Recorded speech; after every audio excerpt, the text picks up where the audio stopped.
सभी को नमस्कार। मेरे YouTube चैनल पर आपका बहुत बहुत स्वागत है और आज हम चर्चा कर रहे हैं पर्सनालिटी डेवलपमेंट में वैल्यूज़ का क्या योगदान है। तो इसलिए इस कार्य से हम जुड़े रहते हैं और समय समय पर ऐसे ऐसे अवसरों का हम लाभ उठाते हैं। तो साथियों, आज हम इस पर्सनालिटी डेवलपमेंट के वेबिनार में जुड़ करके अपनी पर्सनालिटी के बारे में जिन जिन बातों का महत्व है उन पर हम चर्चा करने वाले हैं।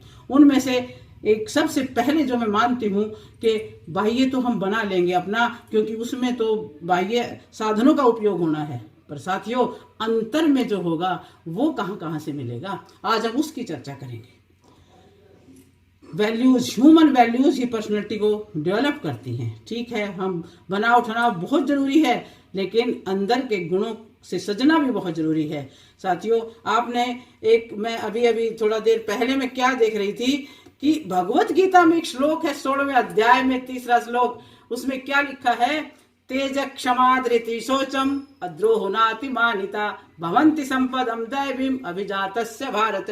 भगवान कृष्ण कहते हैं कि हे अर्जुन, जो दैवी संपदा से युक्त मनुष्य है वो 26 गुणों के सहित जन्मा होता है, तथा तो भी दैवी संपदा से युक्त ही जन्मा है। स्वयं को पहचान और अपने रास्ते पे अडिग हो जा। तो यहां से देखो कब भगवत गीता के अंदर किस तरीके से अर्जुन को समझाने के लिए कि तुम्हारी जो व्यक्तित्व है वो हारने वाला नहीं है, हमेशा जीतने वाला तुम्हारा व्यक्तित्व है। तो तुम्हें आगे बढ़ना है, तुम्हारे अंदर अभय है, सत्व संशुद्धि है, ज्ञान है, योग है और स्वभाव के अंदर सरलता है, विषय लालसा नहीं है और विपरीत परिस्थितियों में भी तुम धैर्य बनाए रख सकते हो। तुम्हारे अंदर बाह्य सुचिता भी है, आंतरिक सुचिता भी है। तो इस तरह से इतने सारे गुणों की चर्चा श्रीमद् भगवत गीता में मिलती है। 16वें अध्याय के पहले से 3रे श्लोक तक ये बहुत ही अच्छे ढंग से व्याख्या है। आप भी पढ़ेंगे तो जरूर आपको अच्छा लगेगा। और इसके बाद हम चलते हैं, इसके और कैटेगरीज के बारे में हम बात करेंगे कि वैल्यूज जो हैं ये हमारी कहाँ काम आती हैं। अभी हमने जो श्लोक पढ़ा भगवत गीता का, उसमें भी हमें ये समझ में आया कि अर्जुन की वैल्यूज ही थी जो उसको डिसीजन लेने में मदद कर पाई। और इसी प्रकार हम सब की लाइफ में हमारी वैल्यूज हैं जो हमें हर पल डिसीजन लेने में मदद करती हैं। चाहे हम व्यक्तिगत स्तर पे कोई काम कर रहे हों, चाहे हम सामूहिक स्तर पे कोई काम कर रहे हों, हमारी जैसी वैल्यू होंगी वैसा हम काम कर पाएंगे। हर जगह हमारी वैल्यूज हमारे अंदर से बाहर रिफ्लेक्ट होती हैं। एक छोटा सा और एग्जाम्पल देना चाहूंगी। एक बार किसी ने बर्फ से पूछा कि तुम इतनी ठंडी क्यों हो? उसने कहा, मेरा अतीत भी ठंडा था, मेरा भविष्य भी ठंडा है, तो गर्मी किस बात की है। यानी इंसान के अंदर जो कुछ है वो हमेशा बरकरार रहता है, उसको कोई छीन नहीं सकता, उस गुण को कोई। तो हर जगह हम उसका यूज करेंगे। अब हम ये देखना चाहेंगे कि ये वैल्यूज होती कितनी तरह की हैं, कितनी तरह की वैल्यूज एक इंसान के अंदर होती हैं और उन वैल्यूज पे, उन नैतिक मूल्यों पे वो चलता है। तो इंडिविजुअल वैल्यू है, व्यक्तिगत वैल्यू है। व्यक्ति अपने आप में जिस हिसाब से जीना चाहता है, उसकी खुशी के लिए जो जो वैल्यू, जो जो नैतिक मूल्य वो धारण किए रखता है। दूसरा रिलेशनशिप वैल्यू। रिलेशन में जब हम आते हैं, परिवार में, रिश्तेदार में, मित्रों के साथ, पड़ोस के साथ, हमारे रिश्ते कैसे हैं, कैसे हम एक दूसरे का ध्यान रखते हैं। तीसरी टाइप की ऑर्गेनाइजेशनल वैल्यू होती है और चौथी है सोसाइटल वैल्यू। मुझे लगता है इन चारों के अंदर हमारी सारी वैल्यू समावेश हो जाएंगी और एक एक करके हम इन सब की चर्चा करेंगे और हम बड़ा ध्यान देंगे बारीकी से। अपनी अपनी पर्सनैलिटी की तरफ भी हम ध्यान देंगे कि क्या हम अपनी इन वैल्यूज की कदर करते हैं। जितने जितने हम इन वैल्यूज की कदर करेंगे, इनका बारीकी से प्रयोग करेंगे, तब देखना साथियों हर कार्य में आपके वो झलकेगा, हर निर्णय में आपके वो झलक आएगी। अब इंडिविजुअल वैल्यू, थोड़ी सी वैल्यूज के आधार पे हम इसमें समझ पाएंगे कि इंडिविजुअल माने व्यक्तिगत हमारे अंदर जो वैल्यू है और जिनसे हम पूरा जीवन जीते हैं और वही वैल्यू बाकी जगह भी अप्लाई करते हैं। उनमें सबसे पहली वैल्यू एंथुजियाज्म है, जोश से। हम हमेशा उत्साहित रहें हर काम को करने में, क्योंकि काम तो सारे दिन करना, 24 घंटे करना है। उत्साह में करेंगे तो कार्य में आनंद आएगा।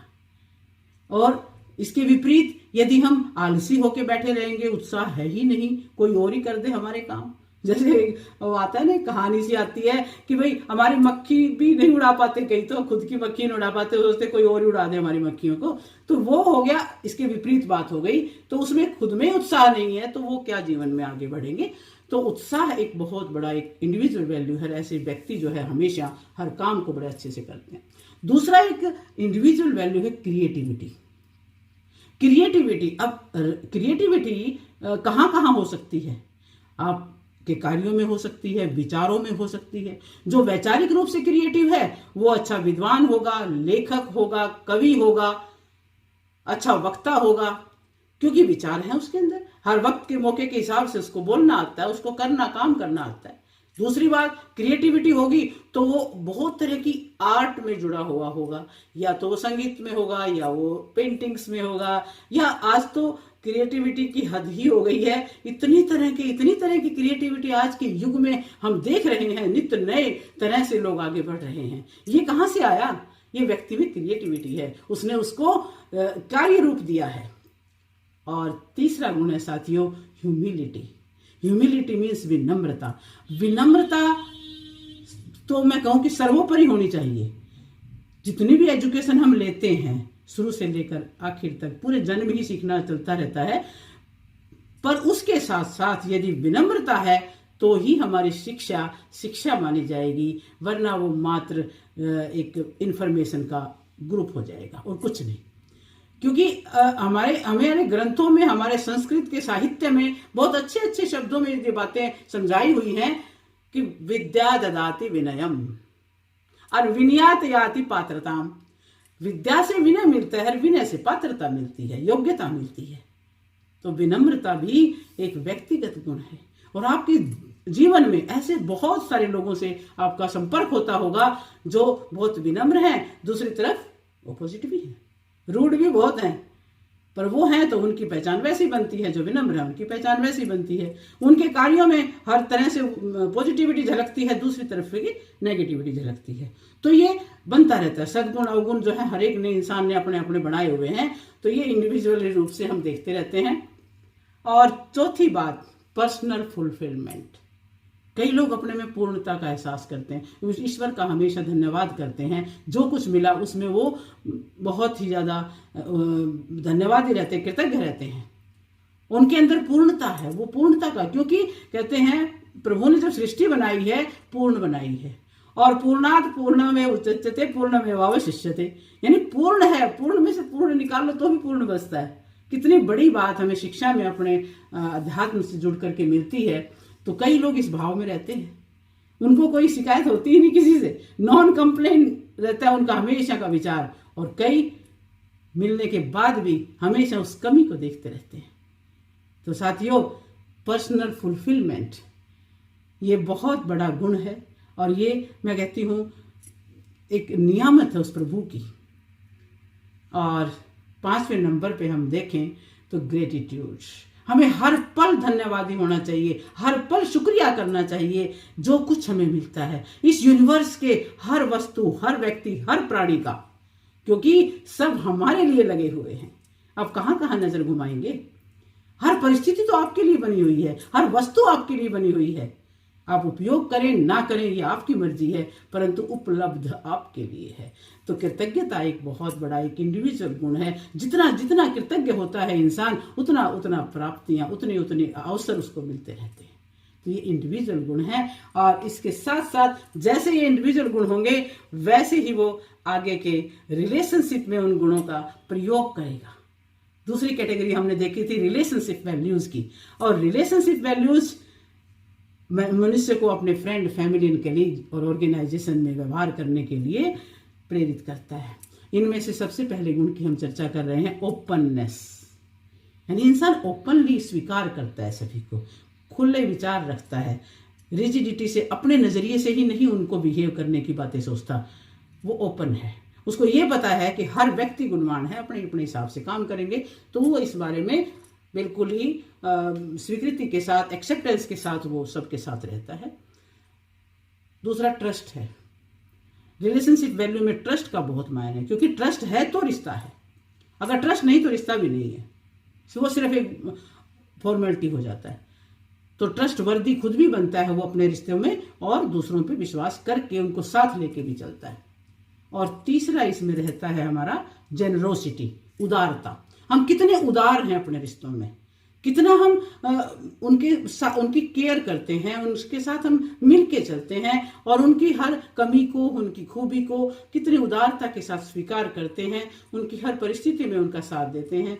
तो ये जेनरोसिटी होगा तो केयरिंग होगा, केयरिंग होगा तो कोऑपरेशन होगा।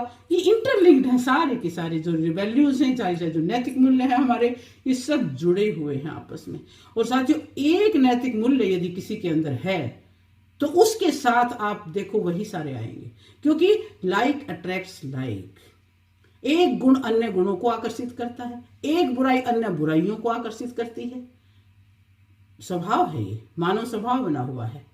और जीवन में आप निरंतर अनुभव करते होंगे, अगर हम देखो, अगर जो चीज हम प्रसारित करेंगे, अगर हम अंदर से हमारे प्यार से भरे हुए हैं तो वास्तव में हमें प्यार ही नजर आएगा। हमें जो भी मिलेगा ऐसा लगेगा कि ये भी उतना ही प्यार करता है जितना हम करते हैं। ग्रेटिट्यूड है, सपोर्ट है, एक दूसरे को हम रिकॉग्नाइज करेंगे तो हमें भी करेंगे। हम किसी को अगर थैंकफुल होंगे तो हमें भी कोई थैंकफुल होगा। ये एक वाइस वर्सा प्रोसेस चलता रहता है वैल्यूज का भी। अप्रिसिएट करना, दूसरे की रिस्पेक्ट करना, ये सब रिलेशनशिप में हमारी वैल्यूज हैं, हमारे नैतिक जो गुण हैं वो काम आते हैं। इसके पश्चात हम आते हैं ऑर्गेनाइजेशनल वैल्यूज पर। अब मानव जो है इंडिविजुअल वैल्यूज के साथ घर पे बैठा नहीं रह सकता, फैमिली के साथ बैठ करके सारी उम्र नहीं रहता है। उसे घर से बाहर भी निकलना है, क्योंकि उसे शिक्षा भी अर्जित करनी है, उसे धन भी कमाना है, उसे अपने समाज में किसी संस्था के साथ जुड़कर भी काम करना है। तो कई तरह की ऑर्गेनाइजेशंस हैं जिनमें एक मनुष्य जुड़ा हुआ होता है। तो organisation values reflect how organisation shows up and operates in the world. संसार में वो कैसे कैसे लक्षित होती हैं, उसमें हमारी ऑर्गेनाइजेशन वैल्यू के आधार पे। तो ऑर्गेनाइजेशन वैल्यू में क्या क्या इंक्लूड है? एक तो ये है कि ऑर्गेनाइजेशन में काम करने वाला इंसान फाइनेंशियल ग्रोथ जो देखेगा तो पूरे ऑर्गेनाइजेशन के देखेगा। वो वहां काम करता है तो उनके हिसाब से काम करता है, उनके हित के लिए काम करता है। अब इसमें एक बड़ा मेरे को एग्जाम्पल याद आता है कई बार कि एक सेमिनार था, उस सेमिनार में अमेरिकन्स भी थे, इंडियंस भी थे, जापानीज भी थे, जर्मनीज भी थे। तो एक इंडियन ने अमेरिकन से पूछा था कि what are the reasons of uplifting America. उसका जवाब था not reasons, only one reason, and that is nationality. और ये नेशनलिटी है, हमारा एक रिक्शा पुलर भी देश के हित के लिए काम करता है। वो सोचता है कि मैं इतने अच्छे ढंग से अपनी सवारियों के साथ बिहेव करूं कि हमारा यहाँ पर हमारे देश का नाम हो। एक फैक्ट्री में काम करने वाला व्यक्ति भी इसी तरह से काम करता है कि मेरे फैक्ट्री की तरक्की होगी तो मेरे देश की तरक्की होगी।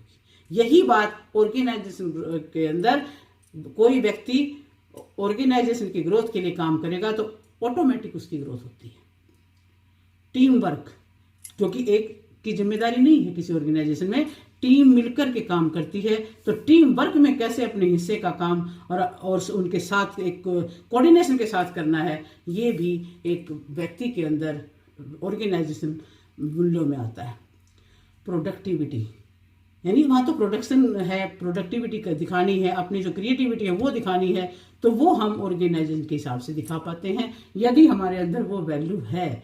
नहीं तो बहुत सारे आपने ऐसे देखे होंगे कि टाइम पास कर देते हैं, दिमाग को लगाते नहीं हैं और वो कुछ भी नहीं कर पाते, और फिर थोड़े दिनों में ये हो जाता है कि ना इसको कोई काम करने की जरूरत नहीं है, ये नहीं कर पाएगा। किस स्ट्रेटेजी से चलना है, किस प्लानिंग से चलना है, ये भी होता है कईयों में। और जिसमें ये होता है वो लीड कर पाता है, जिसमें वो स्ट्रेटेजी बनानी आती है कि भाई किस किस को कैसे कैसे काम सौंपना है, किससे कैसे कैसे काम को डेलीगेट करना है और कैसे काम को फिर कलेक्ट करना है। तो ये सारी बातें हमें एक हमारी वैल्यू है ये भी, और इनके आधार पे हमारी पर्सनैलिटी तय होती है, हमारी पहचान बनती है, कलेक्टिव रिस्पॉन्सिबिलिटी को समझा जाता है। और इसके बाद हम देखें तो सोसाइटी में सोसाइटल वैल्यूज, अब ऑर्गेनाइजेशन में भी बड़ा सिस्टमेटिक और बड़े डिसिप्लिन के साथ हम काम करते हैं।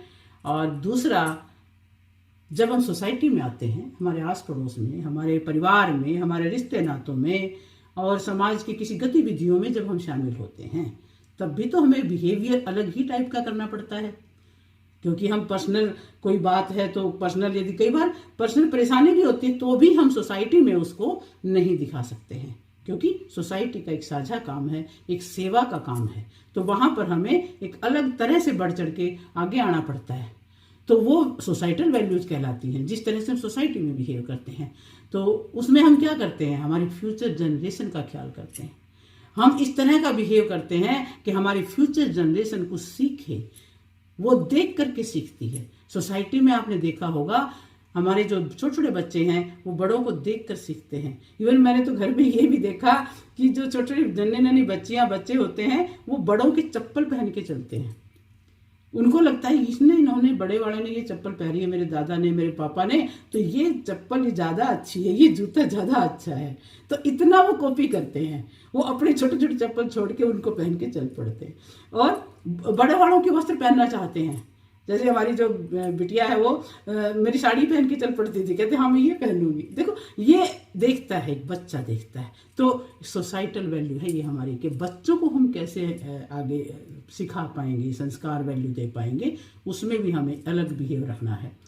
और एनवायरमेंटल अवेयरनेस, कुदरत ने तो हमें सब कुछ दे दिया, फ्री फंड में दे दिया, अनायास मिल गया इस ग्रह पे जन्म लेते ही, पर हम उस ग्रह के लिए क्या कर रहे हैं, ये हमारी एनवायरमेंट अवेयरनेस की वैल्यू है। हम उसको कितना साफ सुथरा रखें, हरा भरा रखें, सुगंधित रखें। तो इस सब के लिए जो हमारा प्रयास है वो हमारी एनवायरमेंट अवेयरनेस की वैल्यू कहलाती है। और इकोलॉजी का ध्यान रखें, कलेक्टिव रिस्पॉन्सिबिलिटी लेकर के चलें, एक दूसरे से मिल के चलें, एक दूसरे के अधिकारों का मान रखें, अपने कर्तव्यों को हम निभाएं। तो ये हमारी सोसाइटल वैल्यू हैं और ये भी हमें जीवन में अपनानी होती हैं। और ये हमें मिलती कहाँ से है, हेरिडिटी है कुछ, तो कुछ एनवायरनमेंट से सीखते हैं, कुछ सिचुएशनल है। देखो, हेरिडिटी से जो मिल गया वो तो रहेगा ही रहेगा। और एनवायरनमेंट हम आसपास देख करके बहुत कुछ सीखते हैं। किसी को रिवार्ड मिलता देखे तो सीख गए, किसी को पनिशमेंट मिलती देखे तो सीख गए। और सिचुएशन कई बार ऐसी भी आती हैं, कई बार आपातकाल आ गया तो हम अलग बिहेव हमें करना पड़ता है। तो ये सिचुएशनल भी गुण हमारे अंदर आते रहते हैं। तो इन सारे गुणों को लेते लेते लेते लेते हम क्या बन जाते हैं, एक बड़ा सा वृक्ष वैल्यूज का। और वो हमारी पर्सनैलिटी में झलकता है, हमारी पहचान बनाता है, हमारा नाम बनाता है, रेपुटेशन बनाता है। तो साथियों, ये देखिए कितनी सारी वैल्यूज आपके समक्ष लिखी हुई हैं इस पेड़ के एक एक पत्ते के अंदर। कौन रिस्पेक्टफुल है, कौन लीडरशिप जानता है, कौन लर्निंग कर सकता है, कौन इंटेग्रिटी है, कौन केयरिंग है, कौन शेयरिंग है, कौन इनोवेटिव। तो ये सारे गुण मिलकर के हमारी पर्सनैलिटी को ही तो सजा रहे हैं। तो आज हमने पर्सनैलिटी के इन गुणों के ऊपर बात करी और आपको ये बात पसंद आई होगी। और पसंद आई हो तो चैट बॉक्स में लिखना मत भूलना कि आपको क्या ये बात बिल्कुल सही लगी कि हम वैल्यूज का एक पुंज है, हमारी वैल्यूज की चमक चारों तरफ फैलती है, वही हमारे आभामंडल में फैलती है और वही समाज में हमारे बारे में परिचय देती है। साथियों, बहुत बहुत धन्यवाद आपका, आपने आज मुझे सुना। और अगर आपको पसंद आया हो तो चैट बॉक्स में भी लिखना और हौसला बढ़ाना हमारा। Thank you.